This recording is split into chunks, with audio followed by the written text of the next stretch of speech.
Welcome to this Q&A with Amanda. And the question that I was asked via email is, Hi Amanda, I have a quick question for you. I keep going through the got it, lose it ride.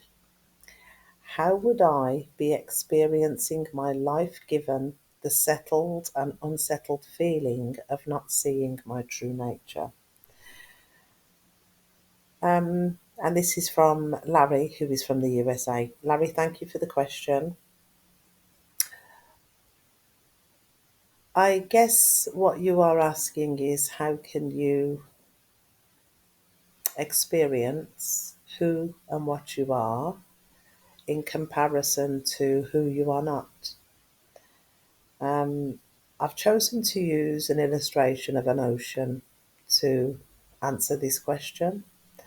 So, the true nature of the self is never changing. It's like an ocean. It doesn't have any conditioning. It doesn't have any good, bad, right, wrong, waking up, falling asleep. It doesn't have anything to do with that at all.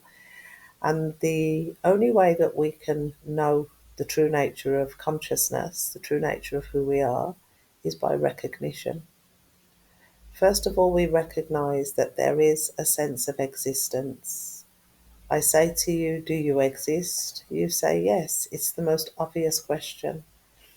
That very existence is the self, but we've taken it to be a person, which means that it's got conditioning, it's got likes and dislikes, good and bad, past and future. There's nothing wrong with that, but that's not who we are.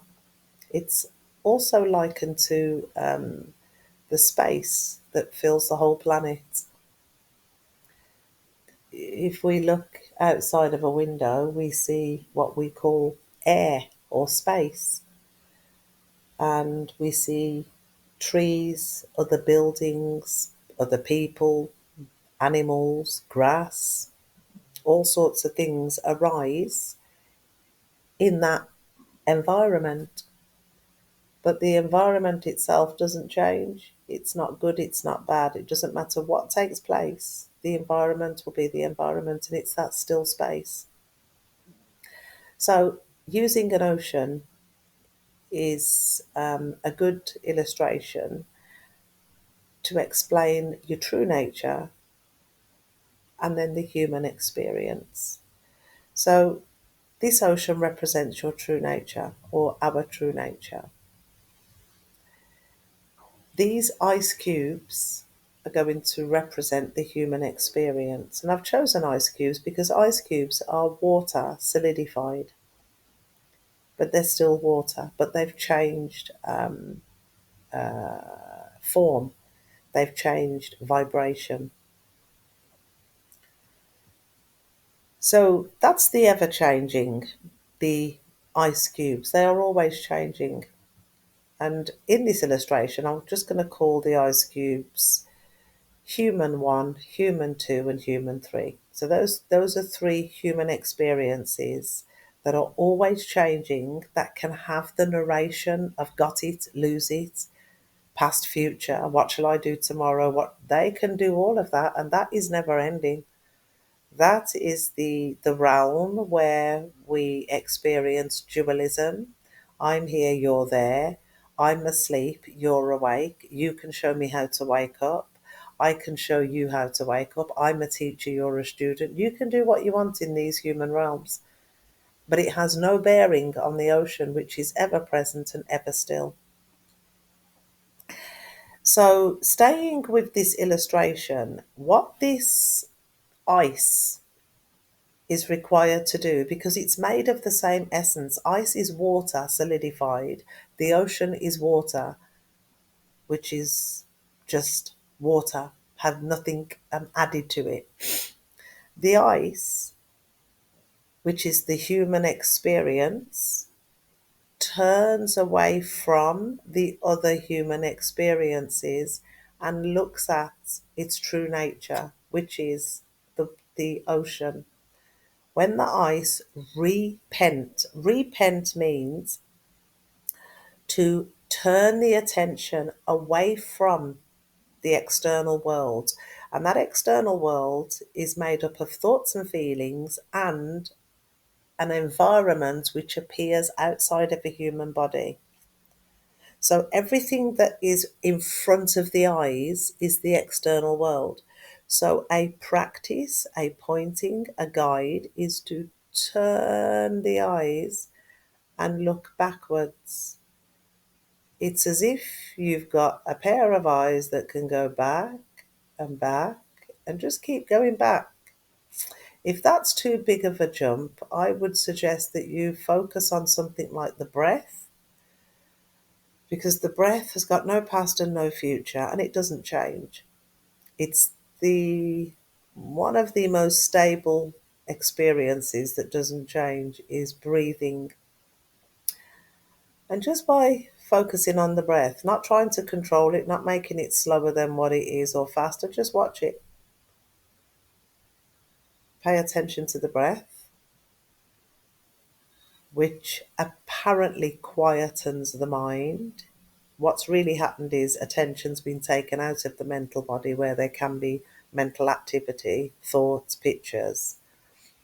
So the attention is now resting on the breath.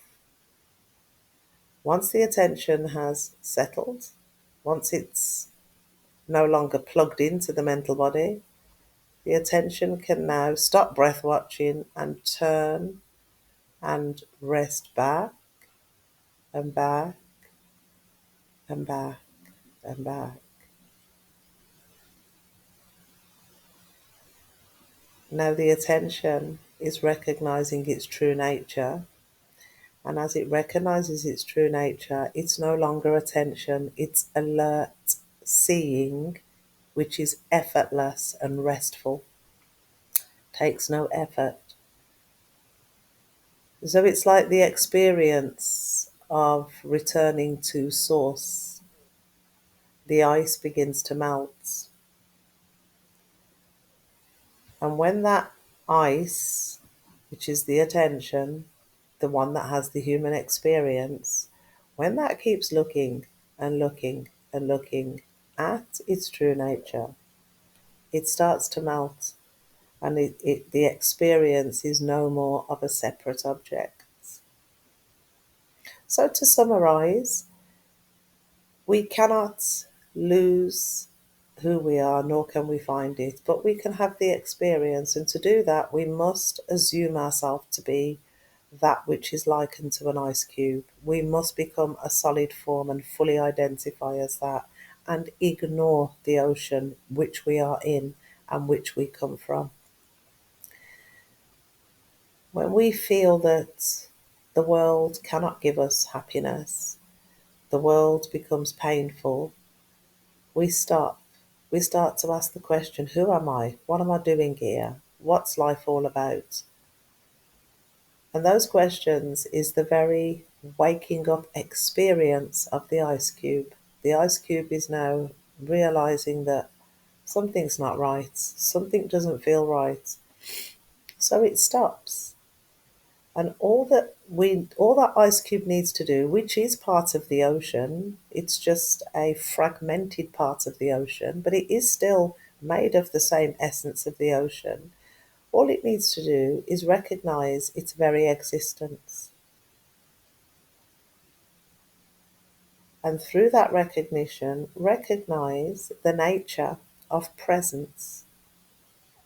What's the nature of presence? I can't answer that question. Each ice cube will realize that for itself or recognize it for itself.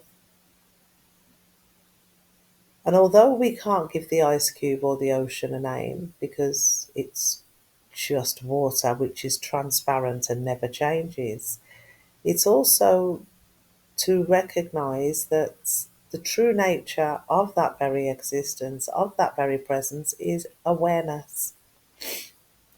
Everything is known by awareness. Waking up and falling asleep. How do you know about waking up and falling asleep? Because there is awareness of it. That awareness is not personal. The personal sense is a mistaken identity. And the reason that a lot of us don't see it is because the personal sense is I. It's our I sense. And beings as our true nature is I, we do not see the I is I. There are not two I's, but it feels like this I feels more authentic and that I feels subject object, but they're both called I. So there's been some pointings to depersonalize the I, just so that you can see that the I is the true nature of who we are. It sounds like a bit of a tongue twister, but I would really point to the true nature of awareness. What's the true nature of awareness? Through recognition of presence, existence, awareness is true nature, is being aware. When we come to really understand that, when we come to know that, God, this is it, of course, it's so obvious, we then realize that every experience, we was only ever aware of the experience. That's the starting point. When we know that we are the awareness and that the attention, the ice consciousness, the energetic consciousness is also aware. The attention is aware. It's aware of see, hear, touch, taste, smell. It's aware of recording information. It's all the awareness, but it has the shape of being a person being aware because it's very reality appears to be localized and individual, which is true because the ice cubes are all different shapes and sizes. That there is a little bit of truth in there, but they're just truthful experiences. The totality of that is the ocean. The real source of ice is water.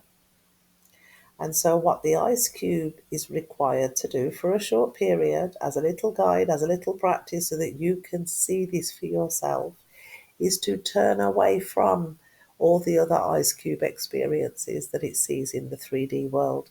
Turn and just keep going backwards. It's as if you've got a pair of eyes that are going at the back of the head, and then you realize that there's no boundary. You're looking at the space behind the human body, and then you can see if you can find any boundaries. You'll just see the whole universe.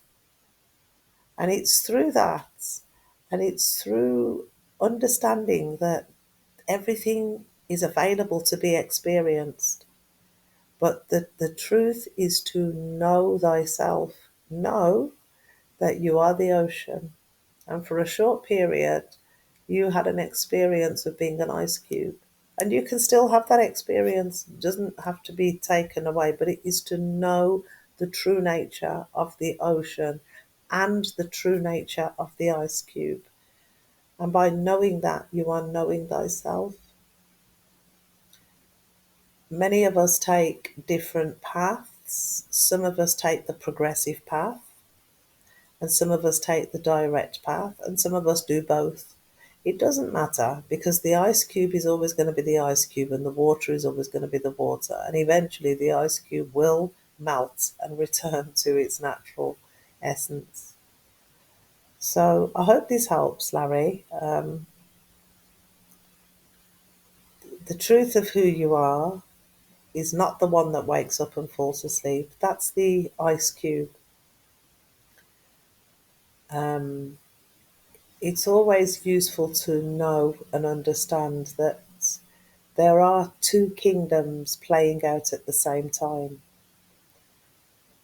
Some teachings call it intelligence and love, and intelligence and fear, and some teachings call it the kingdom of light and the kingdom of dark.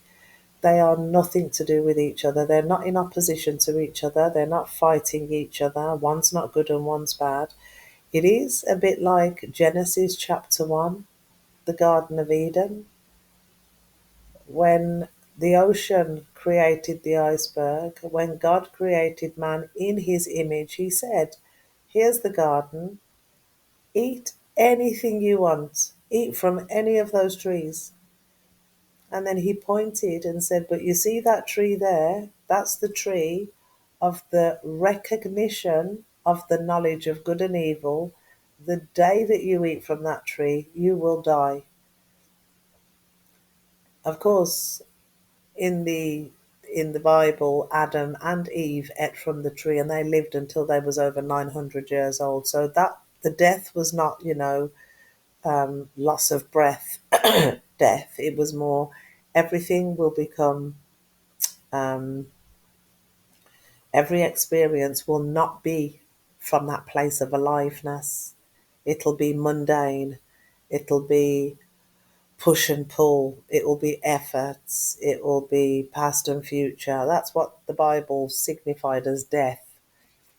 But the aliveness is when the ocean is dancing and taking care of the ice cube. The ice cube is there, but it's a very gentle ice cube. It's not solid, it's melting just like this image. And of course, it can go back solid, but it knows its nature. So it's as if we look and see who we are and who we are not. I'm not that, I'm not that, I'm not that, I'm not that. But then there has to be the merging and the marrying because the ocean is the ocean, but the ice cubes have been created. They are in that field of existence. And the ocean is very loving, so it will recognize, oh, yes, this is the true nature of awareness, the ocean. And the ice cube is appearing within. And it's the same nature as this, it's ice, it's a solid form. Um, and so it then becomes that the ocean to place loving attention on the ice cube and direct it to repent, which means to turn. Some translations say to change your thinkingness. It is a way of changing thinkingness, but the first thing to do, repent means turn away from, turn the other opposite direction. So the repent is the turning, and the go turning back and back and back and back, and then the ice sees, yeah, this is the ocean. This is who I am. This is the true nature of the self. The iceberg can then realize, oh my God, this is a mistaken identity. I took myself to be a fragmented, localized, separate self in the world with other localized, and that's why I experienced waking up, falling asleep, suffering, past and future. And then you make a choice. Do I want to carry on? No, thank you. Okay, you just rest back. You don't lose your world. You don't lose the body. Everything still carries on, but you're functioning from a different kingdom, which is the kingdom of intelligence and love. And everything that is experienced from there, it may take a short period of time, a couple of days, a few weeks, etc. Everything lines up with your kingdom seeing. You're functioning from the kingdom of light. So I hope this helps, Larry, and I hope it helps anybody else that has decided to listen to this Q&A. But all that's left to say is thank you for watching. To find out about all the other stuff that I offer, and you will also find some free stuff on the website by going to amandatweed.com. If you want to submit a question or you would like to book in to see what's available, then please send an email. I would prefer that the email was sent first to amanda.amandatweed@gmail.com. As sometimes there was a little bit of a challenge getting emails off Amanda at amandatweed.com. But either way, have an amazing day. Um, just realizing who you are. It's the understanding or know thyself, know the nature of awareness. If that's understood, then everything else just works itself out. Okay? Thank you.